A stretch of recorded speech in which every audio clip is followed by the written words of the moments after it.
Slav hevalno. Ben bixir hatın kanala Pürtük Hazin. Hevalno ve hafte Pürtük ame je edebiyata Kürdiye u romanek kim. Romana me mejabat nivîskarî wî Jan Dost ji weşanên Avestayê hatiye çap kirin. Pürtüka yani romana mejabatê lehengê me qehremanê me yani karakterê me divra da Badîn Amedî ye. Badîn Amedî heye divra da. Niha bûyera me de dora Badîn Amedî çêdibe û Badîn Amedî bi xwe jî ciwanekî helbestvan e yani şaîr e. Şiiran dinivîse, helbestan dinivîse.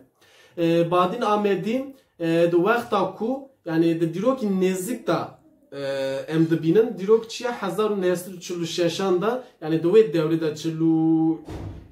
yani 40 û 46 di wê dewrê de hûn jî dizanin ku şerê cîhanê ya duyemîn heye di dunyayê de tevgerik siyasetekî yani gelekî giring yani mühim di dunyayê de çêdibe. Bi taybet di nav Kurdan da û Kurdê İranê yani Kurdistana İranê da jî tevgerên siyasî çêdibin. û li wirê hûn jî dizanin ki dewletekî di wê dewrê de tê ava kirin. Dewleta bi navê ku Komara Mehebat e Kurdistanê li Kurdistana İranê. Badîn Amedî di wê dewrê da şahediya vî dewletê yani çêbûna avakirina vê dewleta Mehebatê Komara Mehebatê Cumhuriyeta Mehebatê dikin. Wek ciwanekî Tere Süleymanê, Hewlêrê, Amediyê, Mehebatê li van deran divan aravan bajaran da çûyîn û hatinê wî hene û van serpêhatiyên xwe tecrübeyên xwe li vir behsa wan dike û wan ji me re dibêje yani wek ne tenê tevgerên siyasiyan jî ser dewletê ne wekî din evinek yani eşa evina wî jî heye. Wek di vê romanê me de wek qehreman li heng olarak müjde û jale jî geç jî henin. Wek Badîn Amedî ji jale yani hezkirinekî û jale arawanda dibe û jale wexta ku ji Mehebatê tere Baxdayê Badîn Amedî yani eşekî evînî jî divir da dikişine ne tenê eşekî em bûn netewî û dewletî di mijabatê da tinne. Wek eşekî wî evînî jî heye ji jalê ra nivîsan dinivîse û helbestan jê re dişîne wek eşa evîna xwe yani ne ser ziman em vanê di mijabatê da dûnin. Wekî din di wê dewrê da kovar yani dergî di wê dewrê da li wir derdikevin dergiya jîn derdikeve di nav ewkin dergiyê ku kovarê ku bi Kurdî jîn derdikeve gelawêj derdikeve li hêla Hewlêrê Silêmanê wan deran. Wekî din hîwa jî derdikeve van kovaranan jî wek ji boî tevgerên siyasî Kurdan xebatan çêdikin. Wek Badîn Amedî vanan jî digere divanan da ji xebatan dikin nivîsan dinivîse. Çünkü megut Badîn Amedî wek helbestvanek bû yani şaîrek bû. Dura em dibînin ku yani tevgerên siyasî ya cîhanê wê dewrê gelekî mezin e. Çünkü megut şerê cîhanê ya duyemîn di wê dewrê da çêdibe wek li hemû dunyayê dengekî mezin dike. Ji bo vanê di nav Kurdan da jî tevgerik yani siyasetekî mezin çêdibe îxanet heye hevaltî heye beratî tekçûn em dikarin bibêjin heye û evîn jî heye di vê dewrê da wekî din wêjeyekî jî di wê dewrê da heye û çêdibe yani em dikarin bibêjin ki nav van yani van gotinê ku em wexta ku tov dikin em dikarin bibêjin ku mijabat yani dîrokekî nêzik dîne ji me re wek romanekî dîrokî tê qebûl kirin. Yani diroka ku wê dewrê de hem de hêla şer de hêla fikran da hêla ramanan da wan tiştan yani wan giringiya wê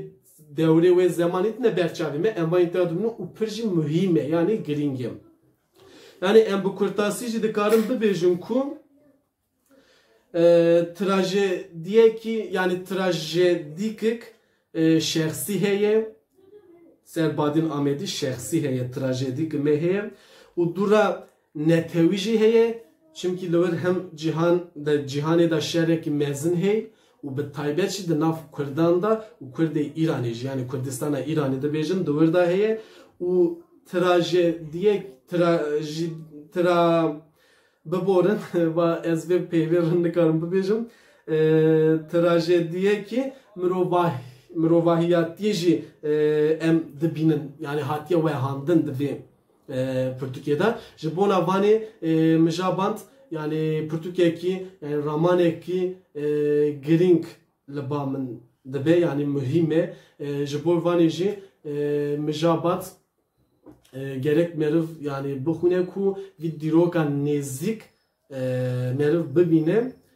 ji bo vanê mijabat romanekî di edebiyata Kurdî da romanekî baş e û mühim e jî hûn dikarin vê romanê ji xwe re bixwînin wê dîroka wê dewrê wek wan tevgeran wek trajediya ku şexsî hatiye kirin ya netewî vanan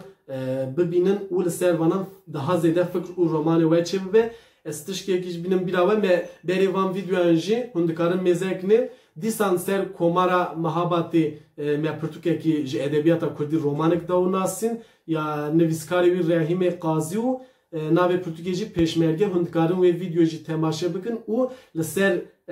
wê dîroka nêz yani wê dîroka ku tevgera cîhana duyemîn da fikr û romanê we daha pir zêde binhevano me Pirtûka xwe de naskirin li berê vîdyoya